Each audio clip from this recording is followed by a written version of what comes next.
Which civilization or what civilization to play in 2026. If you're new to AoE 4, or maybe you're coming back to AoE 4, or maybe you're playing AoE 4 and you want to play another civ, this is going to be kind of like a quick overview of every single civilization, and there is a lot of them. So let's get started. We're going to start with English. English is a 1-star civ. It's a very beginner-friendly civ. It's an infantry-based civ that kind of specializes in ranged units, being their longbows. In terms of how to play English, right now the most popular strategies are 2 town center, super fast with the King Abbey landmark. And also the second part is just Council Hall and being aggressive in Feudal Age. In general, English is played as an infantry-based civ where you focus on like spearmen longbows, and then in castle, kind of like spearmen, man-at-arm, longbow, crossbow. So if you like that kind of more defensive style where you build up your economy concerning villagers and stuff like that, and then you move out and kind of crunch your opponent, that's going to be a pretty good civ for you, and it's pretty straightforward. All the bonuses that English has are very easy to understand and very easy to use.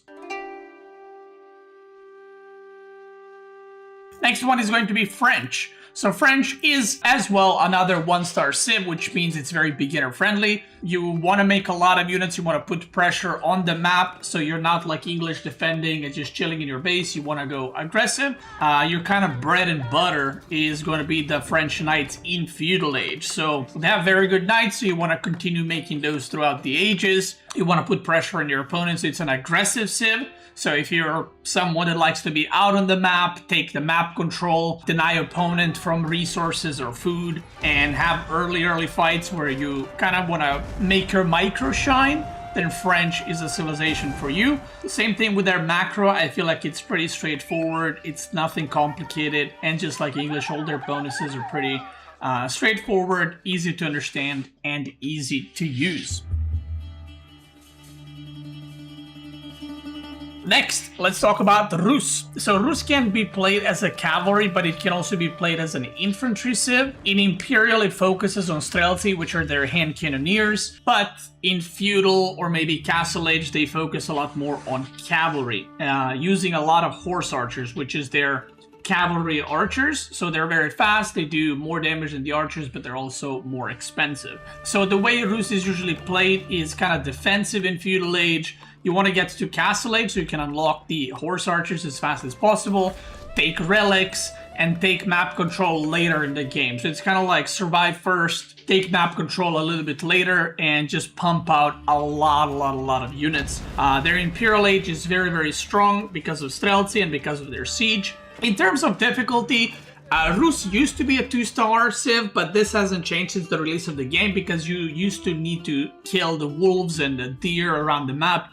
So it took quite a bit of a multitasking and microing early on, but that is no longer the case. So I would also put Rus as a 1-star civ because I think it's just very easy to understand. If you like to play 2 town centers with Rus, that's also okay. If you want to do feudal all-ins with Rus, that's also okay. They can do a few different strategies kind of equally well, if you will. Next one is going to be Mongol. Mongol is the first civilization where the difficulty increases quite a bit, and I would have to give Mongol maybe 2.5 stars on the difficulty rating. I don't think it's 3 because I do think we have more difficult civs than Mongol, but definitely 2.5 at the very least. Mongol is a civilization that is unlike the first 3. And what it basically does is it focuses on Dark Age openings to use Uvu and the extra stone that you get so you can double produce Spearmen in Dark Age and then Tower Rush your opponents. Tower Rushing is exactly what it sounds like. In Dark Age, before enemies age up to Age 2, you want to Tower Rush their gold, their berries, woodline, whatever you want. And the whole point of Mongol is not to play this macro civ. It's to rely heavily on having the map control and just be as annoying as possible to your opponent. You want to constantly poke, try to pick off villagers. Even their units like Keshik and Mangudai are very fast and made for harassment. It's a very mobile civ. It's a very out there civ. They do not have walls. you're going to be a lot less safe on the map, which is why you need to be careful. But at the same time, you don't need to build houses with Mongols. So if you're a beginner, it is a hard civ, but then you don't have to build houses. So it's kind of nice in that way, right? Another big part for Mongol is that you can play trade with Mongol in Feudal Age, and it's one of the few civilizations in the game where trading almost immediately as you age up is pretty good and a playstyle they can also use. So usually it's kind of aggression into more aggression or aggression into trade. Next civilization is going to be Delhi Sultanate. New players struggle with this civ a little bit because there's a lot of things you need to do, but I think the civ is pretty straightforward in how you play, so I'm going to give it a 1.5 star. Now, Delhi is a civilization that has a very unique thing, which is all their research is free, but it takes longer to research. So other civilizations have to pay resources to research things.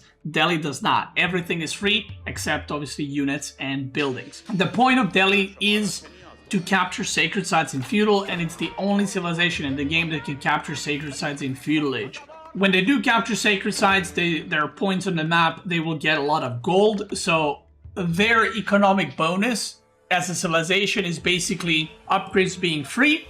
And at the same time, once you capture sacred sites, you will get a lot of gold, and you want to hold the sacred sites by fighting your opponent. So Delhi is a civilization that heavily relies on map control, but not necessarily to deny your opponent stuff or to kill your opponent, but to secure the sacred site and hold them. So very often with Delhi, you will have a sacred site win condition. If you hold them for long enough, you can just eventually build keeps on them or siege or whatever else to hold and win with sacred site victory. And they're also one of the civilizations that heavily focuses on getting the relics, very similar to Rus. And they have elephants, so what's not to love?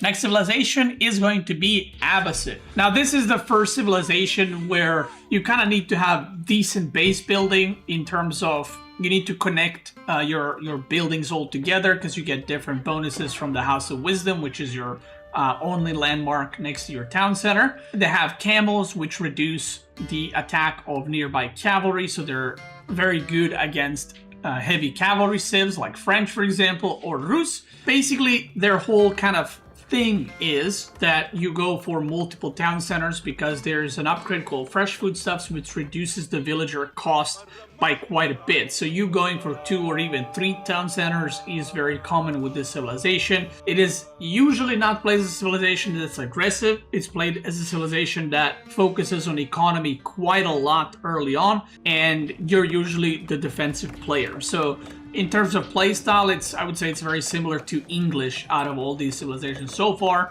Once you get that second or third town center going and you have a lot of economy, then you just kind of overwhelm your opponent with economy, not necessarily with micro or harassing or multitasking. And with that, I would put Abbasid also as a 1-star civ because I do think it is the most basic version of 2 town center civilizations together with English. Next one we'll be talking about is going to be China. China is a civilization that has quite a few different styles, so it's a flexible civ, I would say, depending what you like, depending what you prefer. And China is a civilization that has a unique thing where they can actually build 2 landmarks per age. You don't need to build both of them, but if you do build both landmarks in Feudal, you get a specific bonus. If you build both landmarks in Castle, you get a specific bonus for all your units. So, well, another good thing is their late game is incredibly strong because of Nested Bees and their hand cannoneers. They're pretty good early on, but late game is where they shine quite a bit. The bad thing about China is they are hard to play, so I would have to give China a 3-star. It is a hard civ because you have to micromanage your economy quite a bit. So most civs micromanage their units quite a lot and fighting and all that. China is the opposite. You have to micromanage your economy quite a bit in order to gain the most out of the civilization. Yeah, in terms of army comp, you can do, again, it's even flexible there. You can do like cavalry plus archers, cavalry plus spearmen, or you can even do full infantry with siege. Next Next one is Holy Roman Empire. Holy Roman Empire is a 1-star civ. People suggest kind of like beginner civ, very easy to get into, very simple, very straightforward. So what is HRE? HRE has men-at-arms in Feudal Age, has very strong defense, very strong towers, very strong keeps because of the unique upgrades they have for them. They have emergency repair ability, which repairs any of your buildings connected to your main town center or any town center for free, and they're very focused on relics. In Castle Age, there's 2 ways to play HRE. One is with Cathedral Landmark, where you try to get relics and you get more gold for each relic, or you can go Burgrave, which basically you produce your infantry super fast and it buffs all your infantry charge damage. So you can either play kind of like a more infantry focus or cavalry focus style HRE. Their bonus is infantry because their infantry moves, I think it's 10% faster. All of their infantry moves 10% faster, which is very, very strong. Another thing that's pretty unique about them is that they can put relics not only in monasteries like every civilization can, but they can actually put it in outposts, keeps, docks to increase attack speed of the boats. They will still give you the same amount of gold, but they will also buff the keep or the outpost with like more vision, attack range, HP, and so on and so forth. I would say HRE is a more castle rush civ, but you can also fight in feudal or play it a little bit more passive. So kind of flexible like that. And their late game heavily relies on you outmassing your opponent. Not necessarily out-microing, not making better units, not having a better quality in terms of fights. It's just kind of massing units, sending them everywhere, and overwhelming your opponent is one of the very popular styles with HRE. Malian is one of my favorite civs, if not the favorite civ. I would definitely say the difficulty rating is 3 stars. All Malian units except archers are unique. They don't have horsemen. Their scouts are stronger. Their knights are not really that strong, but they just work differently. They have javelin throwers. Their spearmen are different. And this civilization is both very defensive, but also very micro-oriented. Most defensive civilizations kind of focus on growing their economy and outmassing their opponent. But with Malian, you have to do that. And also, you need to micro really well in Feudal Age because their units are just difficult to micro. So if you're someone who enjoys this kind of playstyle with a lot of microing, but playing defensive, then Malian is a civ for you. Once you're past Feudal, Malian heavily focuses on outmassing your opponent to the point where it's kind of like a civilization that you want to set up your economy and then you just want to rally units constantly across the map, and eventually your opponent runs out of food and just flops over. And Malian is really fun to play. It is very, very unique the way that civilization works, completely different from the first 8 that I've talked about. And there's some map control needed because of your gold pit mines that you can build, which is unique to them. But you don't have to go out too far on the map. It's more like around your base kind of thing. So in terms of Imperial, like I said, very similar to HRE. They focus on outmassing your opponent and sending units everywhere rather than making like a huge ball of units and, going straight through the middle and winning. Next civilization is going to be Ottoman. Ottoman, I'm going to be honest, I would probably put at 2.5 stars in terms of difficulty. They basically don't have eco bonuses. Their eco bonus is the fact that they can build military schools. Military schools are buildings that produce units for free, but very slowly. Other civs have certain upgrades or certain bonuses that, increase their gathering rates or make you drop off more resources. Ottoman's version of that is you get free units. So even though their economy is not great, you're kind of making up for that over time with these military schools. So the point of Ottoman, you can fight in Feudal Age, you can do Castle Rush, you can all in Castle, you can fight for the Imperial, you can even go to TC, but the main point is very strong mechanic in military schools. So once you get those set up, The more time it passes, the more free units you're getting over time, and then the stronger you are because you're getting more and more value. Ottoman is very strong in Imperial, one of the strongest civs in Imperial, because of the Great Bombards, Sipahi, and Janissary, the deadly trio. They're kind of unique in terms of what units they have. Even one of their landmarks in Castle Age produces free siege. So it is very kind of focused on that whole thing. Set up your base and then produce free units and defend your military schools. And unlike Malin and HRE, where you're supposed to just send units everywhere, Ottoman is meant to be played as like one death ball that you have it with your cavalry, with your Janissaries, and with your siege, and then you just move across the map and kill your opponent in one swift go. Ottoman also has a Vizier point system, which is basically every time you make a building, unit, villager, you get experience points. When you reach certain amount, you kind of have like a talent tree from MMOs where you can put points in and unlock different Vizier points that give you certain benefits. So if that's something that you like, then Ottoman is going to be a pretty good civilization for you. Byzantine, I'm going to have to give it a 2.5 as well.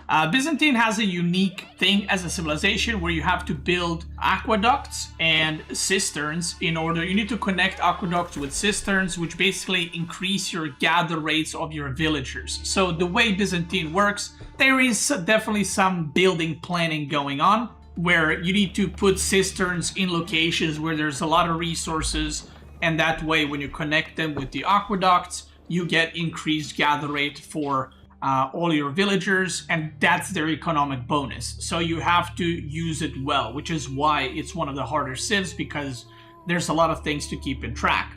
On top of that, Byzantine was the first civilization in AoE4 that has 5 resources. Not 4, but 5. They have olive oil as well as a resource, and they have a new way of making units, which is through mercenaries, and these mercenaries cost olive oil. In terms of playstyle, Byzantine is a bit of a weird one because it starts off as infantry civilization in feudal age, but as you get to castle, you can either continue with that infantry path, or you can switch to cataphracts, which is their basically version of knights that are very, very strong, and that's what most players do. So you kind of go from infantry to cavalry, and you turn from a very defensive civ in feudal age. You're very focused on keeping your army blob together, even in feudal age, which the only other civ that does that is probably English, or maybe there's more, but you kind of keep your blob of units together and you want to keep them alive no matter what. Later on in Castle or Imperial, your units are very, very strong, so getting that kind of death ball playstyle like Ottoman is very possible, and it's also very, very good. Next civilization is going to be Japanese.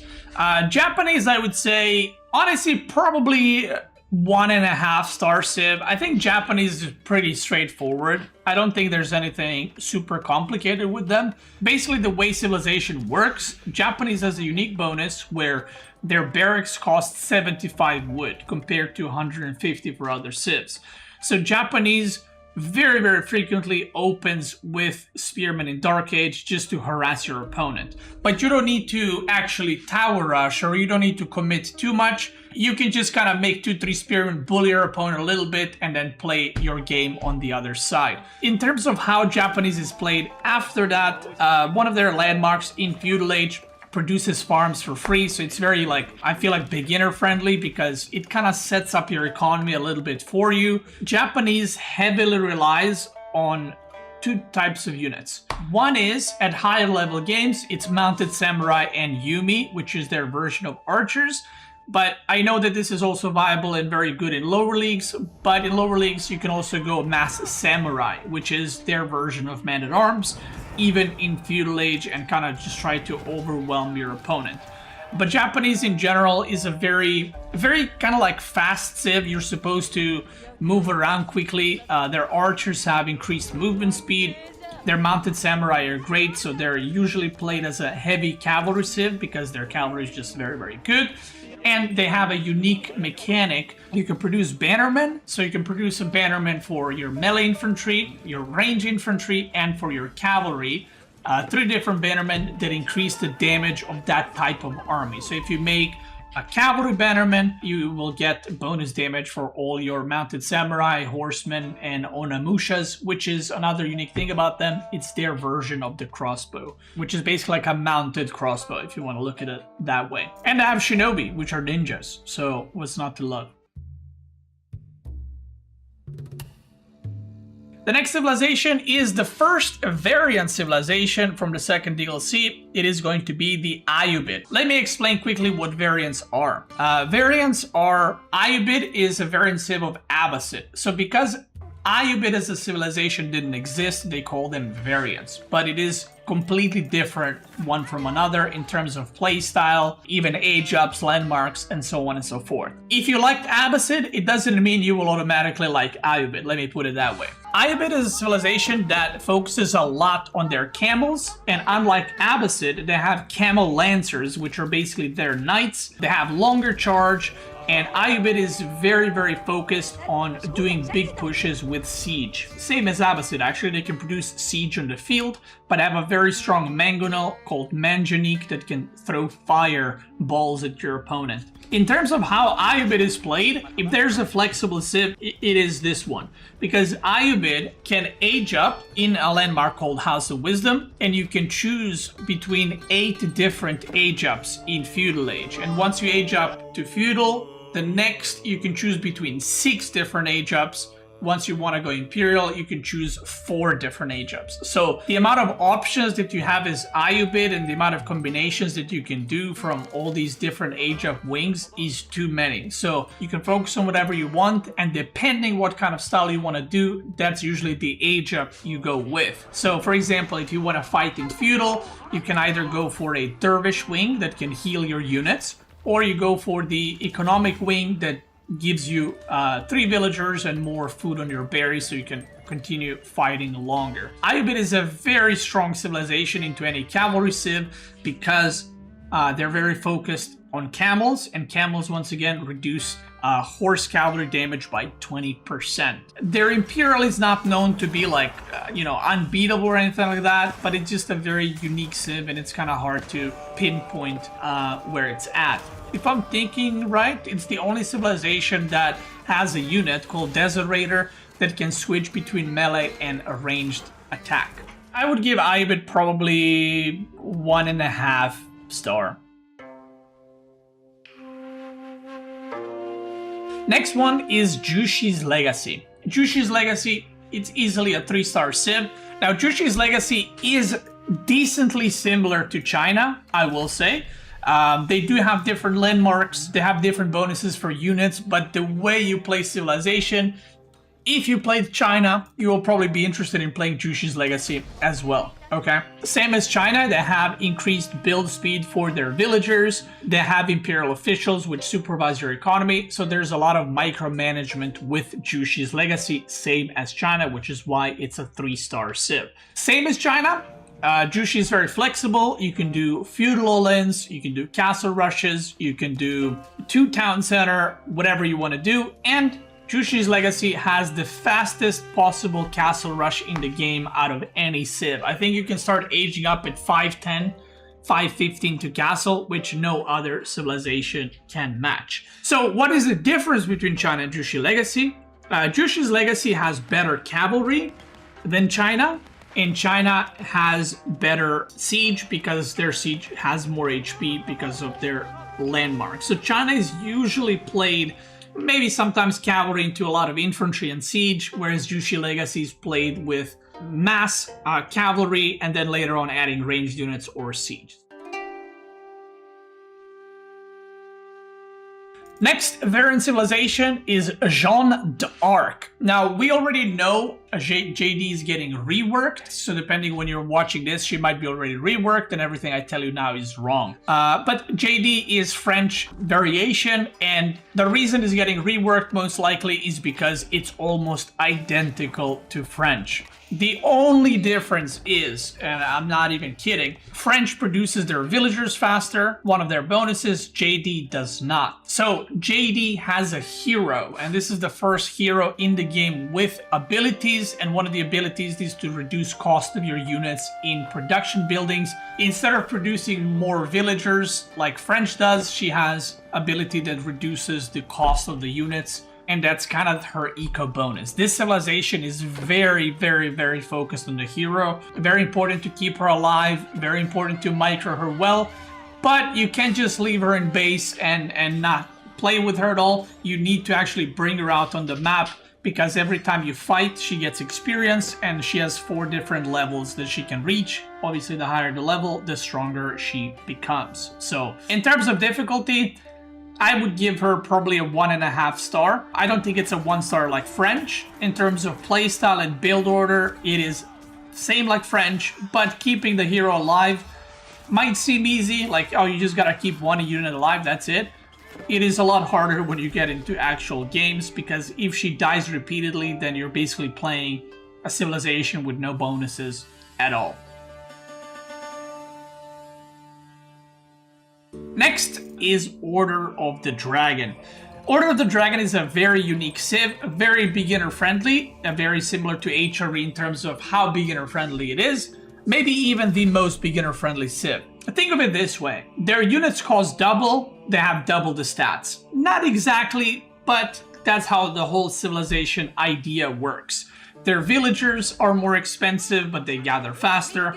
Their units are twice the cost, and you get only 1 when it comes out, but it's basically twice as strong as a normal unit. So if you make a spearman, you basically get 1 spearman, but it's as strong as 2. So the whole civilization relies on these very, very strong units, and it's a lot easier to micromanage Order of the Dragon because you don't have as many units. So there's less units to move around in the first place, less units to micro. So that's kind of their bonus, but that's also their downside, because you don't have as many units, sometimes can be harder to play them as well. In terms of playstyles, I would say their infantry is probably their main focus, but because of the double stat situation, their horsemen, which is like a basic, horse unit, is almost as strong as other civs' knights. So yeah, it is very unique, and you kind of have to play it and try it to see what it's like. In terms of buildings, in terms of units, I would say it is pretty similar to HRE. Pretty close in terms of playstyles. All the relic bonuses I mentioned earlier for HRE, Order of the Dragon has as well. Compared to previous 4 variants that I just mentioned, House of Lancaster and Knights Templar are very different from their original civs. Now, House of Lancaster is an English variant that actually focuses on massing units. This civilization is not defensive. I would probably give House of Lancaster probably 1.5. I don't think this civ is that crazy. It is harder than English. English is very defensive, right? That's how the civilization works. 2 town center, very defensive, slowly grow your economy. House of Lancaster, on the other hand, is like, when you age up, you throw down a building called a manor that boosts your economy, and then you're just massing units and sending them across the map. Even when you advance to Castle Age, or you're playing later in Imperial, very similar to Byzantine cisterns, where you build the cisterns to boost your economy. Whenever you move large groups of villagers to another gold or to another wood line or food, you should be building a manor, because it will boost your economy quite a bit. Yeah, you start also with extra sheep with Lancaster just to kind of boost their economy further, and you gather faster from sheep. So their early game is very, very strong. Their Imperial is fine, it's not bad, it's not the best. But the civilization focus, I would say, is very much a feudal and castle, trying to, do some damage to your opponent or get some kind of lead there. If English is the defensive version, this is the very aggressive version of English, so 1.5 star. Knights Templar. Now, Knights Templar is a second French variant, but it has nothing to do with French. So unlike JD, that is almost identical, Knights Templar is completely different to any civilization we have. So Knights Templar, one of the reasons why it's completely unique, they age up in their town center. And this is the first civilization that ages up in their town center. And when you are aging up, you cannot produce villagers. So every time you want to age up, you basically lose villagers, but they do have other bonuses. They have a very unique economic bonus called Pilgrims, which you basically send to sacred sites, they go automatically, and you generate gold. So this civilization is kind of focused on you making sure that you can escort the pilgrims to sacred site, because they will give you a lot of gold over time. In terms of their age ups, somewhat similar to Ayyubid, every time you age up, you will choose not between 2, but between 3 different age ups. And depending which one you go for, you get a unique unit and you get a unique bonus for the rest of the game. I would say Knights Templar is a civilization that a lot of new players play and is a very popular civilization because I just think it's a lot of fun. In terms of their style in general, I would say early on, in Feudal Age, you can play them a few different ways. You can play all-in, aggression, defensive playstyle with 2 town center. But once you get to that castle, early Imperial Age, you want to start producing fortresses all over the map. And every time you make a fortress, which is their version of keep, you get an extra pilgrim going constantly and just giving you a lot of gold. As far as their strength in Imperial, they have maybe the best cavalry knight unit in the game called Schlachta Cavalleria. They're very strong. As long as you have income of gold with the pilgrims, you can print a lot of Schlachta and just kill pretty much everything. Now, another unique thing about Knights Templar, that they do not have gunpowder, so they do not have bombards or hand cannoneers. But it's a very fun civ, and I'm gonna give it 1.5 star. Macedonian Dynasty is Byzantine's variant, but it is completely different from Byzantine in the way it's played, in the way their landmarks work. Macedonian Dynasty is very focused on their upgrades. So they have a unique thing about them, which is they also have a 5th resource like Byzantine, but it's not olive oil, it's silver. So the way the civilization works, every time you gather stone or gold, you will also get silver. If you want to buy or upgrade your economic upgrades, you use normal resources, but if you want to buy your military upgrades, you're going to be using silver. Basically, other civilizations have to save resources for those separately. You don't, because you get silver that you cannot spend on anything except the upgrades, at least early in the game. They have a couple of different play styles. Right now, they're played as either massing units in feudal type civilization, or they're played as heavy cavalry into their strongest unit probably, which is Ridari, which is their version of knight, who can kind of switch the attack to ranged, but only for I think about 8 or 10 seconds, something like that. They also do not have university upgrades, which every civilization has. That's a building where you upgrade your imperial upgrades, your best upgrades. And the reason they don't have it is because they can upgrade the bonus damage, for example, for their archers up to +6. And each age they can upgrade it to 2 instead of just 1 like every other civilization does. So Macedonian is a bit of a unique in terms of that, in terms of upgrades and how you manage your army. But in general, you can produce mass their version of men-at-arms, which are called Varangian Guards in Feudal Age, with archers and spearmen, or you can kind of focus on more cavalry-based style. They get some free units as well, which is really good. And they're kind of like a civilization that you want to be out on the map, but at the same time, your base is feeling pretty safe. In terms of difficulty, I would probably put Macedonian Dynasty, at 1.5 star. I don't think they're that hard to play. It takes a little bit getting used to the whole silver thing, but they're pretty straightforward, I would say. Next one is Sengoku Daimyo. Sengoku Daimyo is a 3-star difficulty civilization because there's a lot of things you need to manage. And basically the same way that Japanese has those bannerments that increase your damage on your units, the way Sengoku works is they have something similar, but not bannermen, but they have daimyos that increase the attack speed of all your units. So look at it like a unit that just buffs your whole army, and you want to have always daimyo in your army. They also are the only civilization that can build market in age 1, which is also a drop-off point, and it's called Matsuri. Matsuri can also produce yatai. Yatai are these little carts that you want to send to food, and they will give you food income back and some more stuff. Let's not get too deep into it. Sengoku Daimyo is kind of focused on getting your economy up really, really early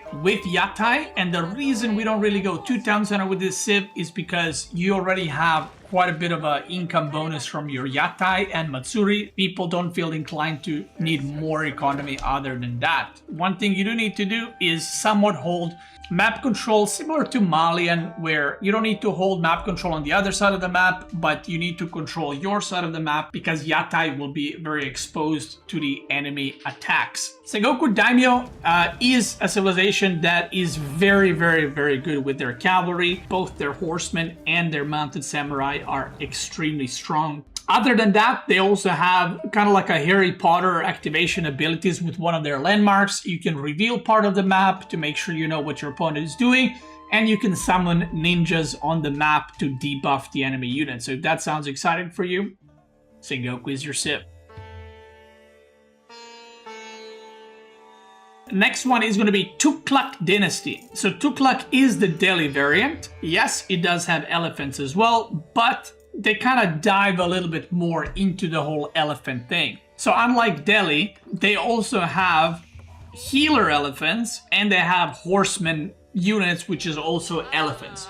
But one very, very big different thing from Delhi is their upgrades are not only not free, but they cost more. But just like Delhi needs to research their upgrades for a very long time, Tuklak Dynasty researches every single upgrade in the game in 5 seconds, but they cost, I think it's 20% more, which opens up for a lot of really strong timings with Tuklak Dynasty because you can upgrade your whole army in 5 seconds, which is very, very strong. Another strong thing, if you don't like base building and you just want to go around and make units and defend and, you know, attack your opponent, they actually don't have drop-off buildings like every other civilization. Instead, they have worker elephants, which are, think of them like mobile drop-off points for resources for wood, gold, food, whatever else.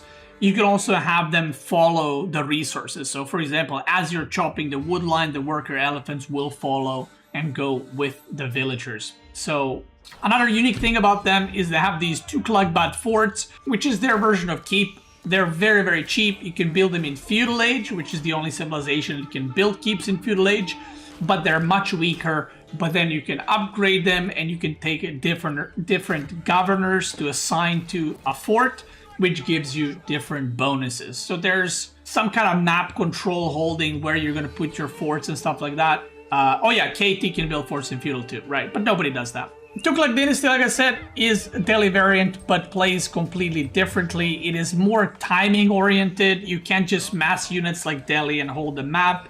Kind of have to be a little bit more careful about that, but healer elephants are very annoying to deal with for your opponent.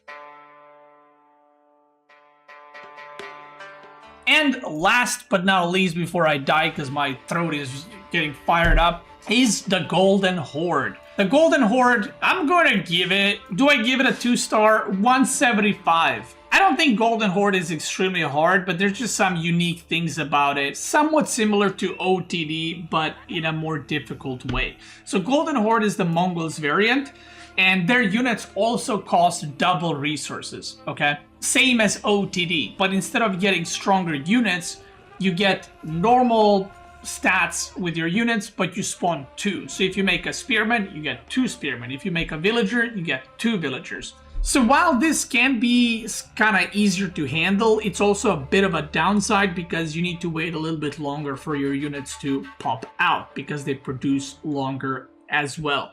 Their economy is very easy to manage because you can make these stockyards very early. So other civilizations have farms, they have stockyards, which are very easy to make, very easy to use, and don't require a lot of space. In terms of how they're played, I mean, it's kind of in the name. They're played like a horde.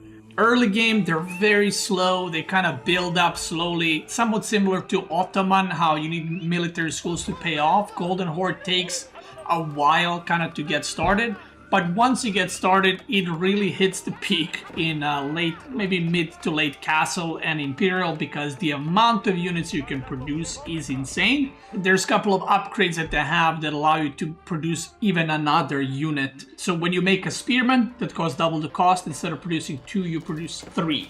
And on top of that, you can get another thing, an Edict, which produces an extra unit. So you can produce 4 units when one pops out. So they're very, very focused on just mass units and overwhelming your opponent. In terms of playstyle, usually it's kind of like a harassment in feudal age while playing defensive at the same time, and you just want to buy yourself time to get to that golden horde age, if you will. And similar to Malian, like Malian has to build these gold pit mines out on the map. Golden Horde can have multiple Ubus, unlike Mongol, so you need to cover them on the map so you can get stone and get all these good, unique upgrades. So there it is. I think I've ran through all of them. All of these civilizations, some of them are defensive, some of them are aggressive, some of them are flexible, some of them are castle rush. Which civilization should you be playing in 2026? The right answer is always you should be playing civilization that you like the most. It doesn't matter what the best civilization is, it doesn't matter what's the strongest right now, because next month we might have balance patch that, you know, nerfs or buffs a civ. My suggestion is, if you watch this video, if you got this far and a couple of civs sound good to you, try them out, see which one you like the most, and then just play that one or play even multiple civs at the same time. That's it. That is, or was, which civilization to play in 2026. If you're watching on YouTube, thank you so much for watching. I appreciate you. And if you're watching live, let's keep going.